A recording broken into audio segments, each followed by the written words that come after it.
Request చేస్తున్నాము sir.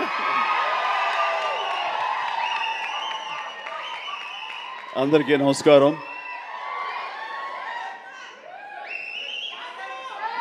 కొన్ని ఫంక్షన్స్కి రావటానికి ఎంతో ఉత్సాహంగా ఉంటుంది. వాళ్ళు పెద్దవాళ్ళ చిన్నవాళ్ళ ఎలాంటి వాళ్ళ నేను చూడనది. ప్రేమతో పిలిస్తే కనుక ఎస్ వస్తున్నానే అంటుంది. నాకు ప్రేమ కావాలి, అభిమానం కావాలి. అలాంటిది ఇక్కడ అభిమానం నాకు చాలా నిండుగా మెండుగా లభిస్తుండటంలో చూస్తున్నారుగా.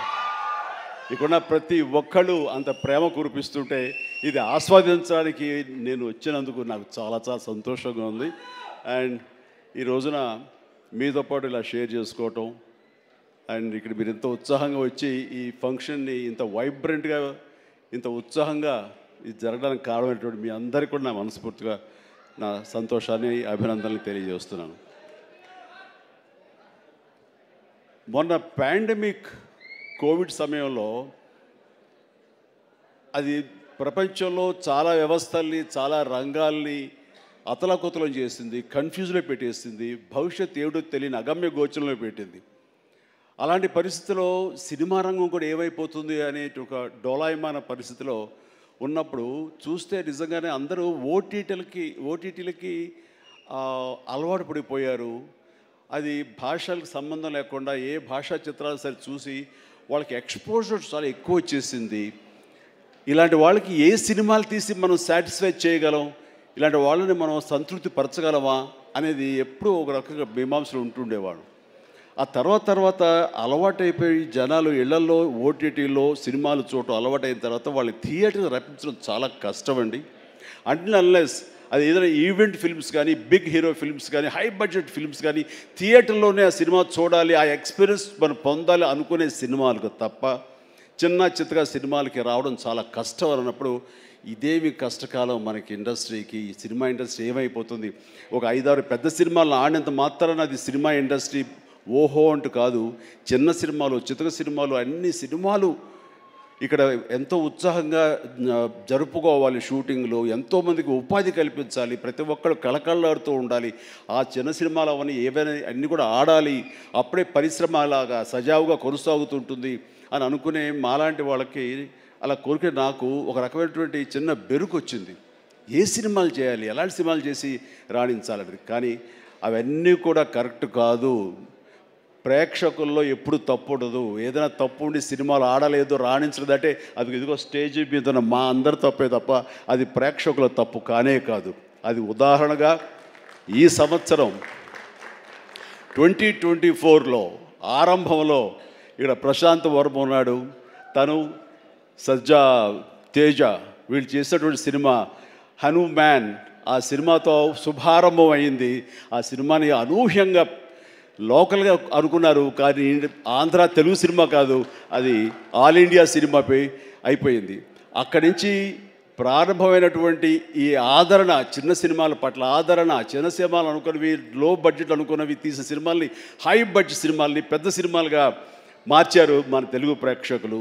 అది అందులో దాని తర్వాత వచ్చినటువంటి మన వరుస సినిమాలు, నాకు పేరు వరుస గుర్తు రావట్లేదు, కానీ చాలా సినిమాలు అంటే నీహారిక తీసిన కమిటీ కుర్రవాళ్ళు కానివ్వండి, ఆ తర్వాత మన సిద్ధు జొల్లగడ్డ చేసినటువంటి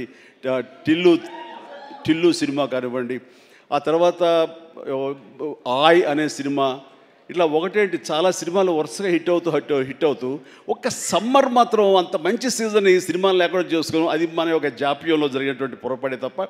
ఆ తర్వాత మళ్ళీ చూస్తే కనుక మొన్న దీపావళికి అమరన్ కానీ, కానీ, ఆ తర్వాత లక్కీ భాస్కర్ కానీ ఇవన్నీ కూడా ఎంత ఆదరణ పొందినాయి అంటే అది అంతా ఇంత కాదు.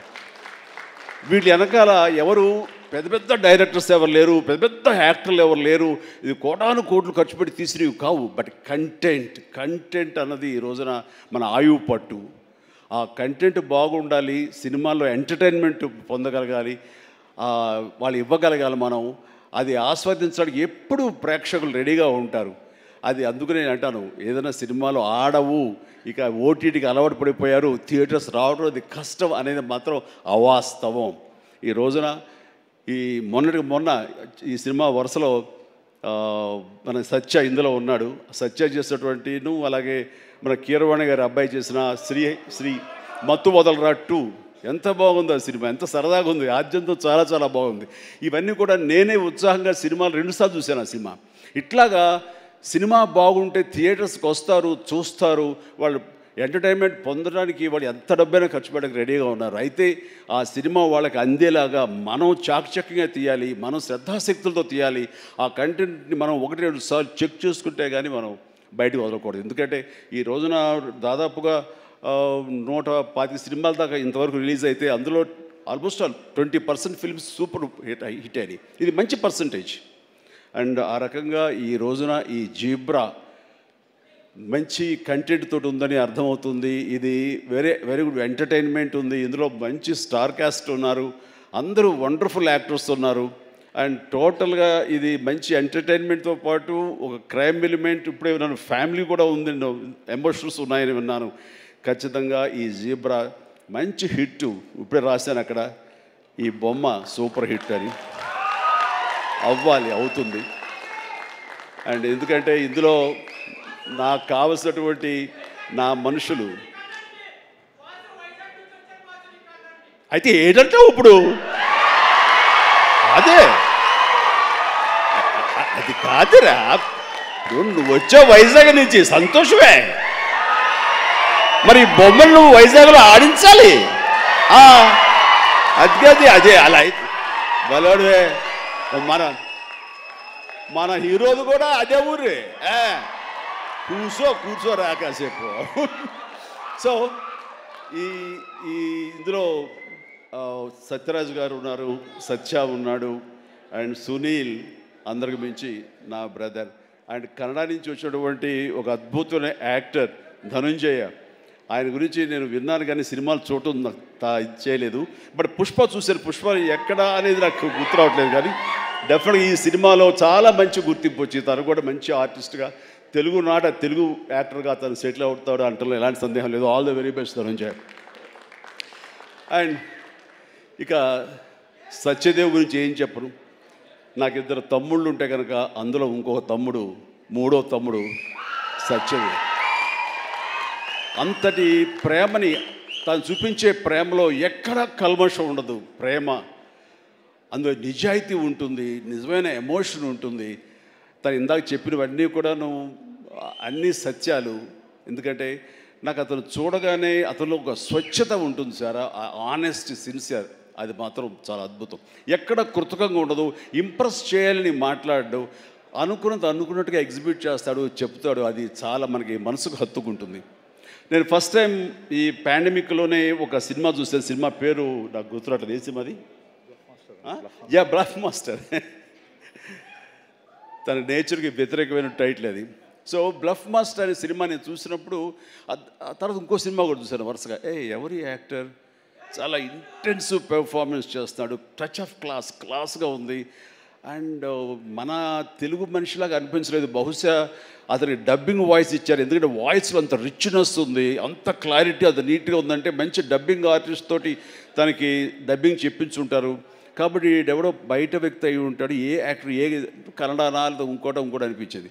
అని ఎవరితో మాట్లాడుతూ లేదండి మన వైజాగ్ అబ్బాయి అన్నాడు. మనూరి అంటారా,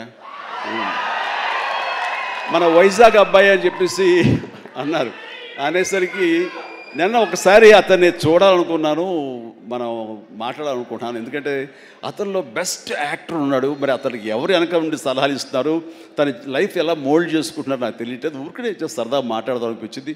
నాకున్న ఇంప్రెషన్ తనతో షేర్ చేసుకుందాం అనిపిస్తుంది. అంటే వెంటనే ఫోన్ వెళ్ళటం ఏంటి, అప్పుడు ఫ్లాట్స్లో నుంచి అపార్ట్మెంట్స్ నుంచి బయటికి వచ్చే ప్రసక్తే లేదు.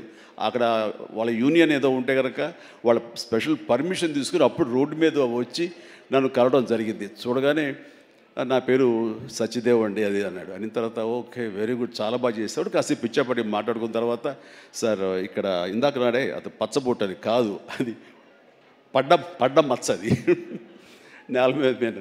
అది ఎందుకు పడ్డావు ఏంటది అంటాను. నేను మీ కొదమసింహం సినిమాలో మీరు రోప్లో జంప్ చేస్తుంటారు, నేను మా డిష్ టీవీ మా యాంటీనాలో ఉండే వైర్ తోటి అలా జంప్ చేసి కింద పడ్డానండి, అవి దెబ్బ తగిలింది.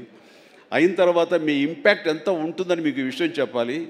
దీన్ని కుట్లించడం కోసం మా నాన్నగారు హాస్పిటల్కి తీసుకెళ్ళారు. అప్పట్లో మత్తు గిత్తు లోకల్ ఇంజెక్షన్స్ ఇవ్వలేదు.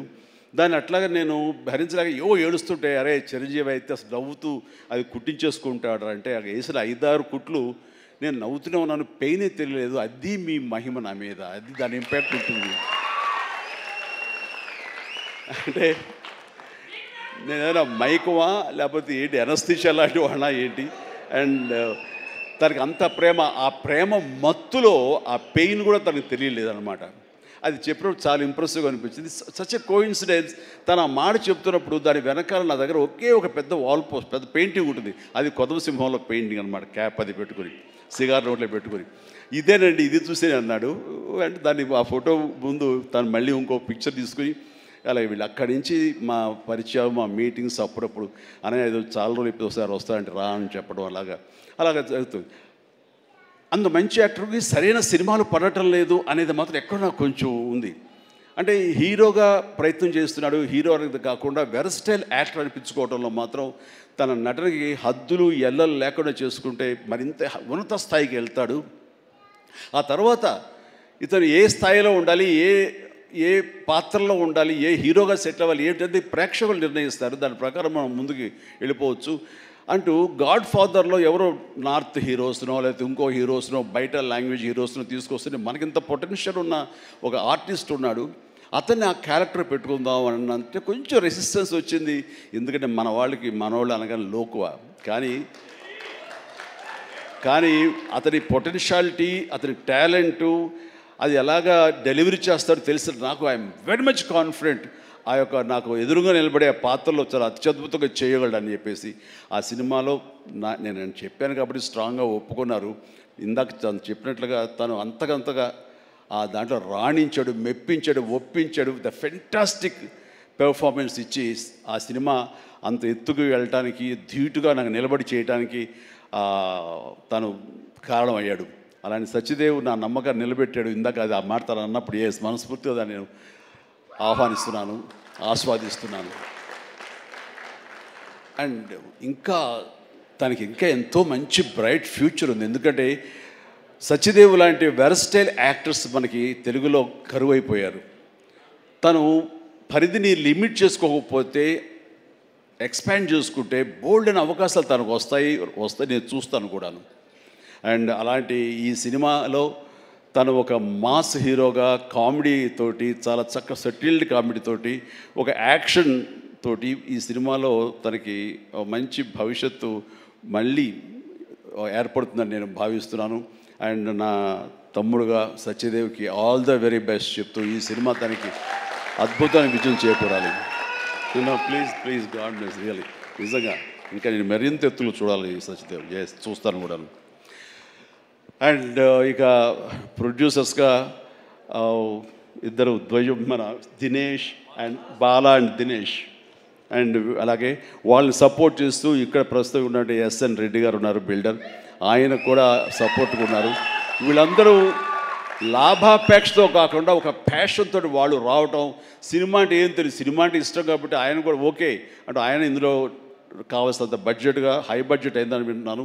బట్ దానికి పెట్టడం, దాన్ని ఈ యొక్క Eshwar Karthik director, wonderful director. ఎందుకంటే ఆయన సినిమా పెంగ్విన్ అని తమిళ్లో నేను చూశాను సినిమాని పాండమిక్ టైంలోనే. And very refined director. ఆయన ఈ సినిమాకు చాలా చక్కగా చేశారని తెలిసింది. అండ్ డెఫినెట్లీ ఆ టీం అందరికీ కూడా అద్భుతమైనటువంటి విజయం ఈ సినిమా చేకూర్చి వాళ్ళకి మరింత పైకి వెళ్ళడానికి ఎంత దోహదపడుతుందని చెప్పేసి నేను మనస్ఫూర్తిగా విష్ చేస్తున్నాను. అండ్ అలాగే హీరోయిన్స్ వాళ్ళకి అంటే ప్రతి ఒక్కరికి, టీంలో ఉన్న ప్రతి ఒక్కరికి నా హృదయపూర్వక అభినందనలు తెలియజేసుకుంటూ నాకు ఈ అవకాశం ఇచ్చేందుకు ధన్యవాదాలు తెలియజేస్తున్నాను. All the very best. Chiranjeevi గారిని ఒక్కసారి వేదిక మీదే ఉండవలసిందిగా రిక్వెస్ట్ చేస్తూ ఆహా శ్రీనివాస్ గారిని కూడా వేదిక మీదకి రావాల్సి